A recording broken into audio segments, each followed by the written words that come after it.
Hi everyone, this is Dr.Rukmani Choudhary and you're watching Everyday Health and my today's topic is adenoids enlargement. So in today's video, I'll be talking about adenoid enlargement and why some kids have enlarged adenoids, what are the signs or symptoms and what tests required to diagnose the adenoids enlargement, best effective homeopathic medicine treatment in allopathy. So you're requested to watch complete video. For complete time, please like, share and subscribe my channel for further notification. So let's start with definition. What are adenoids and why these are necessary?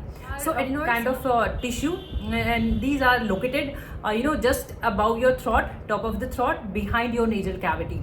So once these are blocked or these are enlarged, so once these adenoids are enlarged, you have nasal blockage. Why? Because they are just situated, located behind your nasal cavity. That's why kids have breathing troubles, difficult breathing. And these adenoids, these are similar to tonsils and both are responsible for the defense mechanism for the immunity purpose.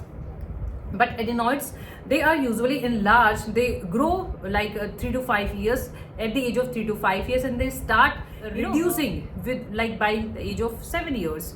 And once there is adulthood, there is no enlargement in these kind of growth. Yes, these are the kind of tissue for the immunity purpose. And once these are infected, they become enlarged.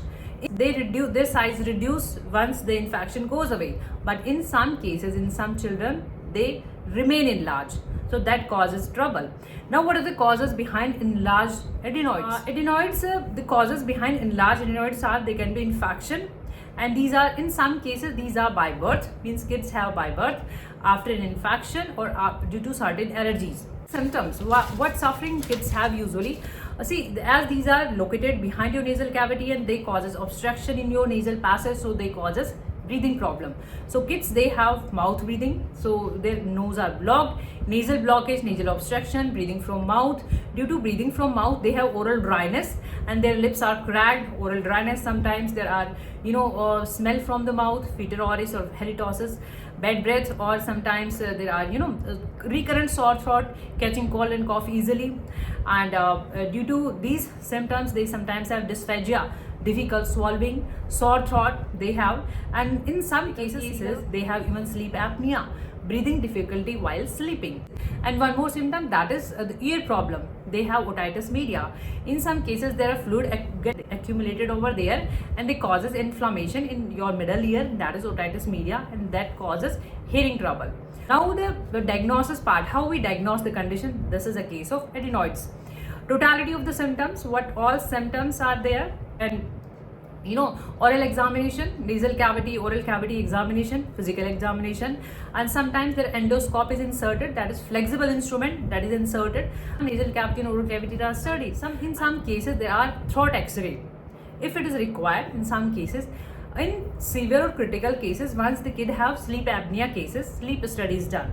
So these are the certain tests on the case severity. How severe is your case? What are the other symptoms behind?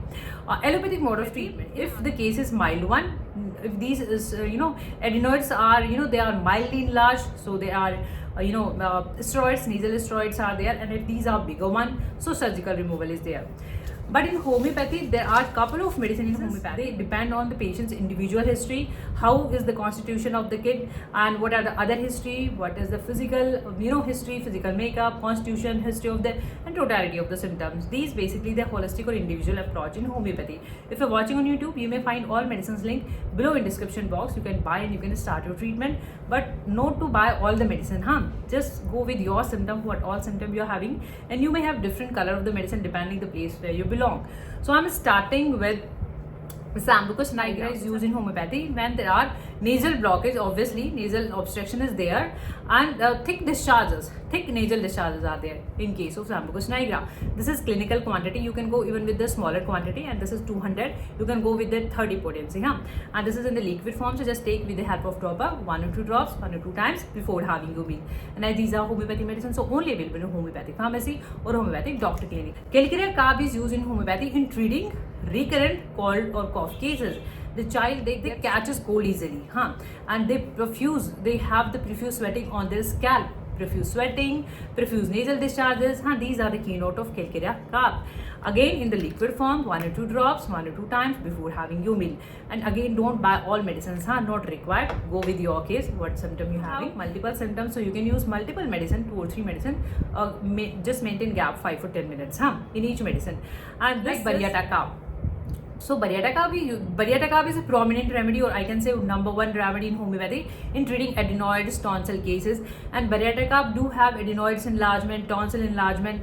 And in Baryta Carb has tendency of catching cold, sore throat, bad odor, bad breath from the mouth. These are the keynote of Baryta Carb. They are sluggish in nature. They are dull, physically inactive. So these are the keynote of Baryta Carb.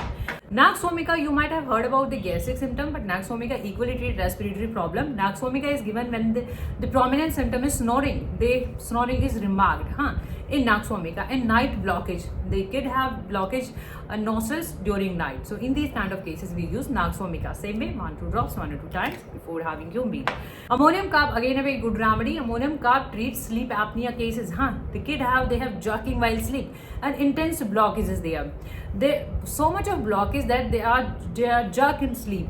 They cannot sleep even properly. So these are the symptoms. 1 or 2 drops, 1 or 2 times before having your meal. This way. And there are other medicine as well, like we use tuberculinum. Tuberculinum is used as an intercurrent remedy, means in between your treatment while you using other medication, you can use tuberculinum at the gap of 15 days or even interval of 1 month. This develop immunity. And the other medicine is like Kali Sulph. Kali Sulph is used post-operative when undergone surgical removal of adenoids. After that, we usually recommend Kali Sulph, because after that you develop symptoms like sore throat and dry mouth. Symptoms are treated with Kali Sulph. One more medicine is there, Dr.Rukmani Choudhary. This is inflammation drop. German homeopathic Dr.Rukmani comes in the liquid form. So just take 5-10 drops in some lukewarm water, or like 1 or 2 times before having your meal. This is also work in tonsil enlargement. Any kind of inflammation, tissue inflammation is there, so this is used. Dr.Rukmani German Urban. This video can give you some amount of help. If you find this video knowledgeable, informative, please like, share and subscribe my channel for further notification. Thank you for your time. Thank you for watching. Keep watching, keep supporting. Thank you so much.